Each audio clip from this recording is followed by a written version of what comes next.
नमस्कार मित्रों, मेरा नाम है आदित्य। आप देख रहे हैं एडवोकेट आदित्य यूट्यूब चैनल। आज मैं आप लोगों के लिए भारतीय दंड संहिता की धारा 498 ए से संबंधित बहुत ही ज्यादा इंपॉर्टेंट जजमेंट लेकर आया हूं। इस जजमेंट के जरिए आपको काफी अच्छी जानकारी के साथ साथ कुछ ऐसे ग्राउंड मिलेंगे जो ग्राउंड अगर आपकी केस में होंगे तो आप उस ग्राउंड पे अपने ऊपर लगे भारतीय दंड संहिता की धारा 498 ए के मुकदमे को आसानी से क्वैश करा पाएंगे, रद्द करा पाएंगे। तो इस जजमेंट के जरिए आपको एक इंपॉर्टेंट जजमेंट तो मिलेगा ही, साथ ही साथ कुछ ऐसे ग्राउंड मिलेंगे जिसके बारे में आप शायद पहली बार सुनेंगे। और ये जो ग्राउंड है बहुत इंपॉर्टेंट ग्राउंड है। अगर आपके केस में मिल जाते हैं तो आप इसके द्वारा चाहे तो अपने ऊपर लगे झूठे 498 ए के मुकदमे को आसानी से रद्द करा के उसे खत्म करा पाएंगे। तो आइए इस महत्वपूर्ण जजमेंट के बारे में हम डिटेल में समझते हैं। वीडियो में आगे बढ़ने से पहले मैं आपसे कुछ महत्वपूर्ण बातें बता देना चाहता हूं। पहली चीज तो ये कि मेरी एक किताब पब्लिश हुई है जिसका नाम है legal guide for husband in matrimonial cases. अब देखिए, जैसा इस किताब का नाम ही है legal guide for husband in matrimonial cases, वैसा ही इस किताब का उद्देश्य भी है। इस किताब में आपको मैट्रिमोनियल केस जैसे 498A, 125 CRPC, DV act, section 9, divorce case, इन सब मुकदमों से संबंधित काफी अच्छी जानकारी मिल जाएगी कि मुकदमा कैसे चलेगा, कैसे पति अपना बचाव करेगा, कैसे प्रक्रिया चलेगी, कैसे जवाबदेही लगानी है, कैसे आपत्ति लगा के मेंटेनेंस देने से बचना है, कैसे 125 CRPC खारिज कराना है, कैसे 498A को क्वैश कराना है, किस प्रकार से डिस्चार्ज खुद को कराना है, कैसे डिवोर्स लेना है, सेक्शन 9 कैसे जीतना है, क्या फायदा मिलेगा सेक्शन 9 का। ये सारी चीजें आपको इस किताब के माध्यम से समझने को मिल जाएगी। तो यदि आपको कोई गाइड करने वाला नहीं है, चीजों को बताने वाला नहीं है, तो हमारी इस किताब का अध्ययन आप जरूर करिएगा, आपको अच्छी जानकारी मिलेगी। किताब को अगर आप पढ़ना चाहते हैं तो इसे आपको बाई करना पड़ेगा। किताब का जो मूल्य है वो 600 रुपए है, जिसमें 100 रुपए कोरियर चार्ज है। किताब को बाई करने के लिए मेरा व्हाट्सएप नंबर स्क्रीन पे दिखाई दे रहा होगा, उस पर मैसेज करिएगा। अगली जो महत्वपूर्ण बात है वो ये है कि देखिए, जो हाई कोर्ट और सुप्रीम कोर्ट के लैंडमार्क जजमेंट आती है, जैसे आज का जो जजमेंट है, तो जो भी इस प्रकार के जजमेंट आती हैं, यदि आप उस जजमेंट का यूज अपने केस में करती हैं तो आपको भी फायदा मिलने का चांस होता है। जैसे कोई हाई कोर्ट या सुप्रीम कोर्ट का जजमेंट है जिसमें 498A का केस क्वैश हुआ हो, पति के घर वाले, पति डिस्चार्ज हुए हो, पति को डिवोर्स मिला हो, 125 CRPC खारिज हुआ हो, पति मेंटेनेंस देने से बचा हो और आपका भी मैटर उस केस से मिलता जुलता होगा, तो आप चाहे तो उस जजमेंट का यूज अपने भी केस में रूलिंग के तौर पे कर सकते हैं और फायदा ले सकते हैं और अपने भी केस में अपना बचाव कर सकते हैं। तो अगर आप लेटेस्ट जजमेंट, लैंडमार्क जो जजमेंट है उसे पढ़ना चाहते हैं, अपने केस में यूज करना चाहते हैं, PDF कॉपी प्राप्त करना चाहते हैं, अपडेट रहना चाहते हैं, तो इसके लिए हमारा एक ग्रुप है। इस ग्रुप से आप जरूर जुड़ जाइएगा। इस ग्रुप में आपको बहुत सारे लैंडमार्क, मैट्रिमोनियल केसेस से संबंधित जजमेंट मिल जाएगा। जैसे आज जो जजमेंट मैं आपको बताऊंगा उसकी कॉपी अगर आप चाहते हैं, जजमेंट का यूज अपने केस में करना चाहते हैं, तो हमारे इस ग्रुप से आप जुड़ जाइएगा। उसमें आपको बहुत सारे जजमेंट मिल जाएंगे। तो ग्रुप से जुड़ने का जो चार्ज है वो 500 रुपए है, जिसे आपको वन टाइम पे करना है, दोबारा कभी कोई चार्ज पे नहीं करना है। ग्रुप से जुड़ने के लिए मेरा व्हाट्सएप नंबर स्क्रीन पे दिखाई दे रहा होगा, उस पर मैसेज करिएगा। तो आइए अब अपने महत्वपूर्ण जजमेंट के बारे में हम डिटेल में समझते हैं।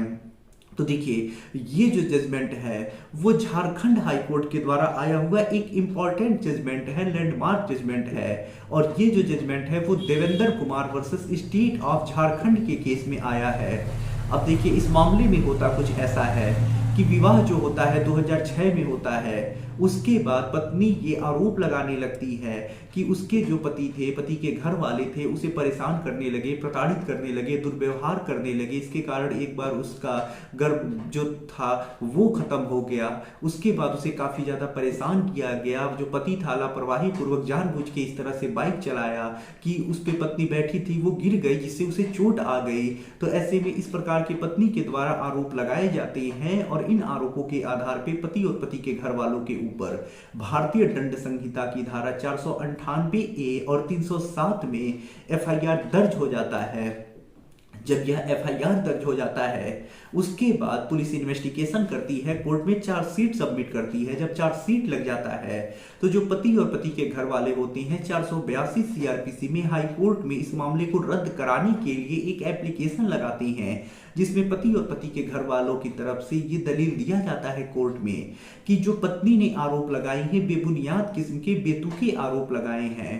पत्नी जो घटना दिखा रही है वो घटना वो देवघर का दिखा रही है कि देवघर जो जिला है झारखंड का, वहां पे ये सारी घटनाएं हुई हैं, मारपीट या जो भी चीजें बता रही है वहां का दिखा रही है, लेकिन मामला दर्ज वो हजारीबाग में कराई है। तो ऐसे में हजारीबाग का जो न्यायालय है, जो जुरिडिक्शन है, वहां कोई क्षेत्राधिकारी नहीं बन रहा है। तो ऐसे में पहला तो ये क्षेत्राधिकार के आधार पे ही खत्म किए जाने योग्य मामला है। दूसरा जो तर्क दिया जाता है, कहा जाता है बेतुके आरोप है, गलत आरोप है। पत्नी का ये कहना है कि उसे बाइक से गिराकर मारने का प्रयास किया गया जिससे उसे चोट आई। तो कोई भी व्यक्ति जब गाड़ी चला रहा है तो जो गाड़ी चला रहा है वो कभी ये नहीं चाहेगा कि गाड़ी का एक्सीडेंट हो जाए, क्योंकि जब गाड़ी गिरेगी तो दोनों को चोट आएगा। तो पत्नी ये बेतुका आरोप लगा रही है, गलत आरोप लगा रही है। कभी ना उससे दहेज मांगा गया, ना उसे प्रताड़ित किया गया। साथ ही साथ कोर्ट में ये बताया जाता है कि जो पत्नी थी उसका एक मनीष पांडे नाम के व्यक्ति से प्रेम संबंध था, जिसके साथ वो शादी के बाद चली गई थी। कुछ दिनों बाद वो वापस आई और पति के विरुद्ध डिवोर्स का मुकदमा लगाई। फिर उसने वो डिवोर्स का मुकदमा वापस ले लिया। उसके कुछ दिनों के बाद जो पति है उसने विवाह विच्छेद कराने के लिए एक मुकदमा दायर किया। जब पति ने यह मुकदमा दायर कर दिया तो उसके जवाबी कार्यवाही में प्रतिशोध लेने के लिए पत्नी ने यह 498A का मामला पति और पति के घर वालों के ऊपर दर्ज करा दिया। तो कोर्ट में जो भी ये चीजें होती है, दलील होती हैं, पति के द्वारा रखी जाती हैं और स्पष्ट कहा जाता है कि प्रतिशोध के कारण इस मामले को दर्ज कराया गया है, वो भी गलत क्षेत्राधिकार वाले न्यायालय में। तो ऐसे में जब कोर्ट मामले को देखता है तो कोर्ट यहाँ यही पाता है कि पत्नी का पहला तो क्षेत्राधिकारी नहीं बन रहा है। जो भी घटना वो वास्तव में दिखा रही है वो देवघर का दिखा रही है, कहीं कोई उसने हजारीबाग का घटना नहीं दिखाया है। तो ऐसे में क्षेत्राधिकार भी के ही आधार पर ये मामला रद्द होगा। दूसरा बात कोर्ट ये यहाँ पे इंपॉर्टेंट कहता है, जो महत्वपूर्ण है, समझने लायक है, कि 498A IPC जो है वो एक सतत अपराध है, यानी कंटिन्यू चलने वाला अपराध है। यदि कोई पत्नी कहती है कि आज दिनांक इतने तारीख को उसके साथ मार पिटाई हुई, तो ऐसे में 498A नहीं लगेगा। 498A तब लगेगा जब वो अपराध बार बार किया जाता है, कंटिन्यू बना रहा होता है। सिर्फ एक बार कोई घटना घटित होती है तो इसके लिए 498A नहीं लग सकता है। अगर लग रहा है तो गलत लग रहा है, ऐसे मामले को रद्द किया जाना चाहिए। तो 498A एक सतत अपराध है जिसमें बार बार ये दिखाना चाहिए कि अपराध हो रहा है, घटनाएं घटित हो रही है, जैसे कभी दहेज मांगा गया, कभी मार पिटाई की गई, कभी गाली दिया गया। तो इस प्रकार का सतत अपराध होना चाहिए। सिर्फ एक घटना के लिए आरोप नहीं लगेंगे, धाराएं नहीं लगेंगी। उसके साथ ही कोर्ट कहता है कि पत्नी ने बेतुके आरोप लगाए हैं, जैसे कि पत्नी का ये कहना है कि गाड़ी से गिरा के उसे चोट पहुंचाया गया। तो कोर्ट कहता है कि ये बेतुका आरोप है। जब कोई गाड़ी चला रहा है, बाइक चला रहा है, तो कभी वो नहीं चाहेगा कि एक्सीडेंट हो, क्योंकि चलाने वाले को भी चोट लगेगा, जो पीछे बैठा है उसे भी चोट लगेगा। तो चलाने वाला कभी नहीं चाहेगा कि एक्सीडेंट हो जाए, क्योंकि एक्सीडेंट के बाद किसको कितना चोट आएगा कोई नहीं जानता है। तो पत्नी ये गलत आरोप लगाई है, बेतुका आरोप लगाई है, इसका कोई मतलब ही नहीं बन रहा है।